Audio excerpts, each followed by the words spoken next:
Hello guys. বাংলাদেশের একজন ব্যবসায়ী হিসেবে অবসর সময়ে কি আপনি ঘুরতে কিংবা আ ইউরোপে সেটেল হওয়ার পরিকল্পনা করছেন? আপনারা যা জানবেন এই ভিডিওতে ব্যবসায়ীদের জন্য নির্দিষ্ট প্রয়োজনীয়তা, আর্থিক ডকুমেন্টসের টিপস, ধাপে ধাপে আবেদন করার প্রক্রিয়া। আমি এটি পুরা ধারাবাহিকভাবে বলে যাচ্ছি, দেখে আমি নোট করে রেখেছি। আ নাম্বার 1, অ্যাপ্লিক্যান্ট বায়ো পেজের কপি লাগবে। নাম্বার 2, পাসপোর্ট ভ্যালিডিটি মিনিমাম 6 মাসের হইতে হবে। 3, এনআইডি কিংবা স্মার্ট কার্ডের নোটারাইজ করতে হবে এবং সাথে এটা অ্যাটাচমেন্ট করে দিতে হবে। 4, 2 কপি ছবি লাগবে, যেটা European size 35 mm into 45 mm এর হোয়াইট ব্যাকগ্রাউন্ড হইতে হবে। 5 নম্বরটা অত্যন্ত গুরুত্বপূর্ণ, এটি একটি ব্যাংক স্টেটমেন্ট। ব্যাংক স্টেটমেন্টটা 6 মাসের মিনিমাম দেখাইতে হবে বলে আমি মনে করি। তবে ব্যবসায়ীদের ক্ষেত্রে তুলনামূলক একটু আলাদা, যে এটা একটা কারেন্ট অ্যাকাউন্ট দেখাইতে হবে, যেটা business account. At the same time তার পার্সোনাল অ্যাকাউন্টটাও দেখাইতে হবে। কারণ আলটিমেটলি আপনারা যে একটা বিজনেস করছেন, আপনাদের কারেন্ট অ্যাকাউন্ট থেকে যে আলটিমেটলি প্রফিটটা পার্সোনাল অ্যাকাউন্টে যাচ্ছে, এটার একটা রিফ্লেকশন এখানে রাখতে হবে বলে আমি মনে করি। সো ওইভাবে আপনারা যদি একটা প্রিপারেশন নেন, যে একটা প্রপার ওয়েতে প্রত্যেক মাসের শেষে বা মিডলে একটা অ্যামাউন্ট যদি আপনারা আপনাদের কারেন্ট অ্যাকাউন্ট থেকে পার্সোনাল অ্যাকাউন্ট যেটা, সেটাতে পার্সোনাল সেভিংস অ্যাকাউন্ট যেটা, সেটাতে আপনারা যদি ট্রান্সফার করেন এবং এটা নিয়মিত লাস্ট 6 মাসে এটা দেখানো যায়, সেটা অত্যন্ত ভালো হবে বলে আমি মনে করি। 4 নম্বর, updated trade licence with English translated and notarised থাকতে হবে। 8 নম্বর, বিজনেস কিংবা কোম্পানি পেডে, এটা কাভার লেটারে যা কন্টেন্ট থাকে সেই কন্টেন্টগুলো আপনাদের বিজনেস কিংবা কোম্পানির যে পেইড আছে এখানে লিখতে হবে। 9 নম্বর, চেম্বার্স অফ কমার্সের যদি কোনো রকম মেম্বারশিপ থাকে, যেমন গুলশানে বিভিন্ন রকম এই ধরনের গুলশান ক্লাব আছে, এই ধরনের ঢাকায় কিংবা চিটাগাং বা অন্য অন্য ডিস্ট্রিক্টে এই ধরনের বিভিন্ন স্থানীয় ব্যবসায়ীদের বিভিন্ন রকম থাকে, তো সেইগুলোতে মেম্বারশিপ যদি থাকে সেটা দেখাইলে আপনার জন্য খুবই পজিটিভ হবে বলে আমি মনে করি। 10 নম্বর, ভিজিটিং কার্ড, যেটা এখানে বিজনেস কার্ড বলে বেশি পরিচিত। সো বিজনেস কার্ডের একটা কপি লাগবে। 11 নম্বর, টিন সার্টিফিকেট থাকা লাগবে, টিন সার্টিফিকেট একটা কপি দিবেন। 12 নম্বর, ইনকাম ট্যাক্স রিটার্ন, এটা যদিও ম্যান্ডেটরি না, তবে সার্ভিস হোল্ডারদের জন্য, তবে ব্যবসায়ীদের জন্য আমি মনে করি এটা লাস্ট 2টা দিলে আপনার জন্য ভালো। লাস্ট 2টা বছর যদি আপনি দেখাইতে পারেন, বা অন্তত যদি একটা রিটার্নও থাকে, আপনার জন্য ভালো হবে। 13 নম্বর, অ্যাসেট ভ্যালুয়েশন সার্টিফিকেট, যেটা আমি বলছিলাম যে এটা সিএ ফার্মের মাধ্যমে করতে পারলে সবচেয়ে বেটার, এটা রিকমেন্ডেশনে থাকবে। আর যদি সেটা সম্ভব না হয় অনেক ক্ষেত্রে, তাহলে আপনারা যে কোনো নোটারি দোকানে গিয়ে, ওখানে যারা নোটারি শপ আছে ওখানে গিয়ে বললে তারা অ্যাসেট ভ্যালুয়েশন সার্টিফিকেটটা দিয়ে দিবে। 14 নম্বর হলো marriage certificate with English translated এবং নোটারিস থাকতে হবে। সাথে আমি বলবো বাংলায় নিকানামার যেটা, সেটা এটার সাথে অ্যাটাচমেন্ট করে দিবেন। 15 নম্বর হলো ফ্যামিলি ব্যাকগ্রাউন্ড ইনফরমেশন, পুরো ফ্যামিলির একটা ব্যাকগ্রাউন্ড ইনফরমেশন আপনার লাগবে। 16 নম্বর হলো সাপোর্টিং ডকুমেন্টস, যদি কোনো অ্যাসেট থাকে আপনার, যেই অ্যাসেটটা আপনি অ্যাসেট ভ্যালুয়েশন সার্টিফিকেট নেওয়ার সময় লাগবে, ওখানে যদি আপনি ব্যাংকের সাথে অ্যাসেটের কোনো কপি আপনি দিতে পারেন, তাহলে আমি মনে করি সাপোর্টিং হিসাবে আপনার এটা আপনার নামে হইতে পারে, কিংবা বাবা মার নামে থাকলেও সেটা অ্যাটাচ করে দেওয়া যেতে পারে। হ্যাঁ, সেটার বর্ণনা অ্যাসেট ভ্যালুয়েশনে থাকবে। 17 নম্বর, যদি আপনার প্রিভিয়াসলি আপনার যদি স্যানজেন ভিসা থাকে, তাহলে স্যানজেন ভিসার কপি দিতে হবে।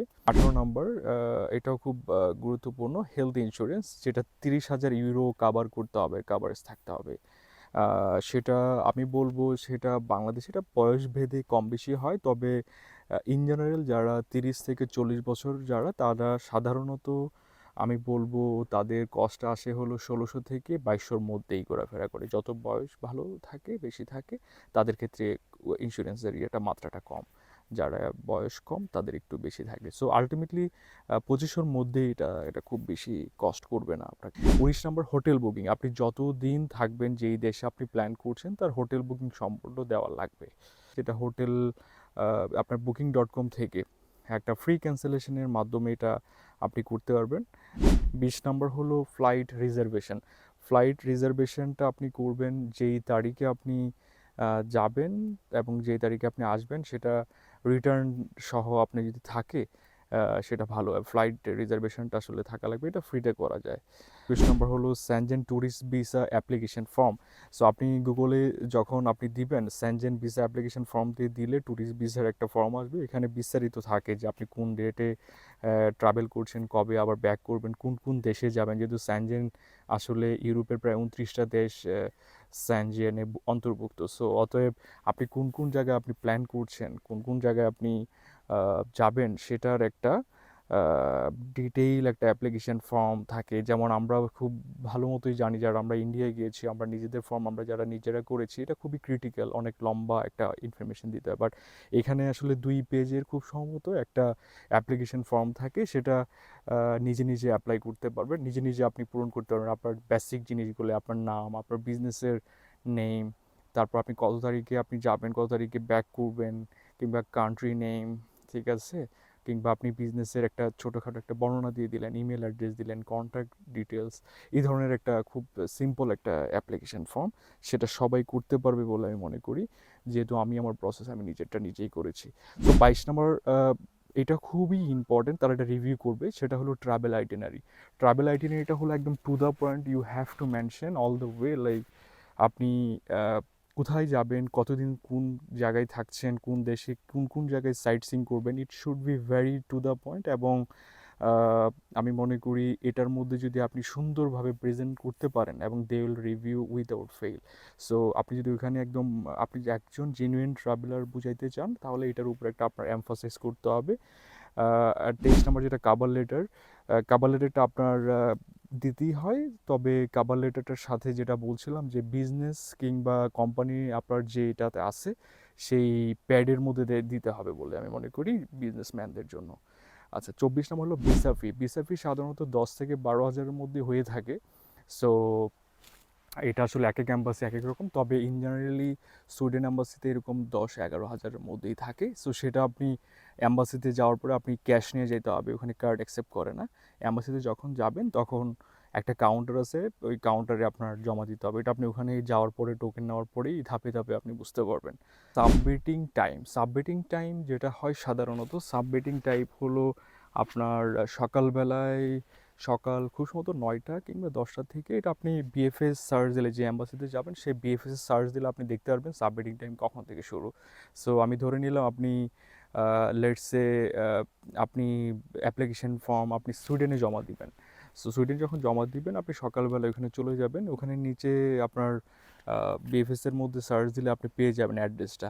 সো এটা এটা খুব সম্ভবত আপনার শেরাটনের ঠিক অপোজিটে, ডাচ বাংলা ব্যাংকের খুব সম্ভবত ৮ তলায়। আপনি এখানে নেদারল্যান্ড এম্বাসি, ডেনমার্কের এম্বাসি, জার্মান এম্বাসি সব এখানেই আছেন। যেটা বলছিলাম যে আপনি এখানে যখন যাবেন, নিচে যাওয়ার পর আপনি বললেই হবে যে আমি এম্বাসিতে জমা করব ফাইল, তখন আপনাকে একটা টোকেন দিয়ে দিবে। টোকেন বা আপনাকে বলবে এত তালায় যান, তো ওখানে যাওয়ার পর আপনি টোকেন পাবেন। টোকেন পাওয়ার পরে টোকেন অনুযায়ী আপনার ফাইল তারা জমা নিবে, ঠিক আছে। সো ফাইল জমা নেয় খুব সম্ভবত সকাল ৯টা থেকে ১২টা কিংবা ১টার মধ্যেই ওরা ফাইল নেয়। এক এক বিএফএসে এক এক রকম, আপনি চেক করে নেবেন যে আসলে কোনটাতে কী টাইম, এটা আপনি জেনে রাখবেন। আর তাছাড়াও আপনি আপনার মেসেজ কিংবা ইমেলও চলে আসবে যে আপনার পাসপোর্ট কখন কালেক্ট করতে হবে, কবে কালেক্ট করতে হবে, আপনি ট্র্যাকও করতে পারবেন। সো এই হলো ভিসা রিকোয়ারমেন্ট। এছাড়া পাসপোর্ট আপনি যেদিন জমা করবেন, আপনার অ্যাপ্লিকেশন পুরো অ্যাপ্লিকেশনটা যখন আপনি জমা করবেন, তার সাধারণত ২ সপ্তাহ বলে থাকি, ২ সপ্তাহের মধ্যেই আপনি আপনার রেজাল্ট পেয়ে যাবেন। আমার ক্ষেত্রে যেটা হয়েছে, ২ বার সেনজেন ভিসা আমি ২ বারই পেয়েছি ১ সপ্তাহের মধ্যেই। সো বিষয়টা এরকম যে আসলে 2 উইকস তারা টাইম ফ্রেম দিয়ে দেয়, বাট আলটিমেটলি আপনি ১০ দিনের মধ্যে পাবেন। আপনার 2 উইকস পর্যন্ত যাইতে হবে না, যদি ওয়ার্কিং ডেজ থাকে আর কি। ব্যবসার জন্য টিপ: সম্পূর্ণ এবং সঠিক নথি সাবমিশন করুন। স্ট্রং ফিনান্সিয়াল স্ট্যাবিলিটিটা আপনার বুঝাইতেই হবে আপনার ডকুমেন্টসের মাধ্যমে। সেটা ব্যক্তিগত অ্যাকাউন্ট এবং কারেন্ট অ্যাকাউন্ট স্টেটমেন্ট যেটা, কিংবা অ্যাসেট যদি থাকে, এগুলোর মাধ্যমে বই প্রকাশ করা যায়। আপনার রিটার্নের বিভিন্ন রকম হোম টাইস আসলে এটা শো করা উচিত বলে মনে করি। যেমন ফ্যামিলি ইনফরমেশনের জায়গায় আপনি যদি ঠিকভাবে দিতে পারেন, কিংবা অ্যাসেট যদি আপনি দিতে পারেন, এটা খুব সুন্দর আপনার হোম টাইসটা শো করবে যে আপনি দেশে আলটিমেটলি ট্রাভেল শেষ করে দেশে ব্যাক করবেন। কারণ তাদেরকে আসলে কোনো না কোনো অ্যাঙ্গেলে তাদেরকে আসলে এটা বুঝানো উচিত বলে মনে করি। কারণ এতে করে মনে করে তার তো হোমটা স্ট্রং আছে, সে ব্যাক করবে। লাস্ট টিপস হলো আপনি কোনোভাবেই ফেক ডকুমেন্টস দেওয়ার চেষ্টা করবেন না। ফেক ডকুমেন্টস হলে আপনি ভিসা রিজেক্ট হওয়ার সম্ভাবনাটাই বেশি থাকবে। এতে করে ফিউচারে আপনার বিভিন্ন রকম অ্যাপ্লিকেশন করার ক্ষেত্রে আপনার কিন্তু ঝামেলা হয়ে যাবে। কারণ তাদের ওখানে কিন্তু পুরো সিস্টেমটাই ওখানে কিন্তু আপনার যেহেতু স্যানজেন কানেক্টেড তারা 29টা দেশের সাথে, তার মানে তারা কিন্তু ইচ আদার কান্ট্রির সাথে কিন্তু তারা তাদের ডকুমেন্টস কিংবা ইয়েগুলো শেয়ার করে। তো এতে করে কিন্তু মানে খুব ডেঞ্জারাস একটা বিষয় যে আপনি আসলে যদি কোনো রকম ফেক ডকুমেন্টস দেন, এটা আসলে কোনোভাবেই কাম্য না। এটা থেকে বিরত থাকবেন। সো এই ছিল আপনাদের জন্য ভিসা রিকোয়ারমেন্ট এবং ভিসা অ্যাপ্রুভাল রেশিও বাড়ানোর জন্য টিপস। তো এই ভিডিওতে আপনাদের সামান্যতম যদি আপনারা উপকৃত হন কিংবা কোনো ইনফরমেশন আপনাদের কাজে লাগে, আমি বলবো লাইক, সাবস্ক্রাইব এবং শেয়ার করে পাশে থাকবেন। আপনাদের যদি কোনো রকম প্রশ্ন থাকে তাহলে আমাকে কমেন্ট করবেন। আমি চেষ্টা করব আপনাদের কমেন্টের যথাযথভাবে এটা রিপ্লাই দেওয়ার। পরবর্তীতে আমি ভিসা রিকোয়ারমেন্টের যে ধাপগুলো, যে প্রক্রিয়াগুলো, সেটার প্রত্যেকটা স্টেপ আমি ধরে ধরে গভীরভাবে বর্ণনা করব, আলোচনা করব। তাহলে যেন আপনারা পূর্ণাঙ্গ একটা আইডিয়া পান আসলে কোন রিকোয়ারমেন্টে কীভাবে আসলে সাজানো উচিত, গ্রহণযোগ্য হবে বলে মনে করি, কীভাবে আপনি এটা নিজের প্রিপারেশন নেবেন। আমি এই জিনিসগুলো একদম ধরে ধরে একদম ডিপ একটা এক্সপ্লেনেশন ভিডিও করব, একটা একটা স্টেপে একটা একটা ভিডিও এবং রিকোয়ারমেন্ট ধরে ধরে। তো আপনারা সবাই ভালো থাকবেন এবং আমার জন্য দোয়া করবেন।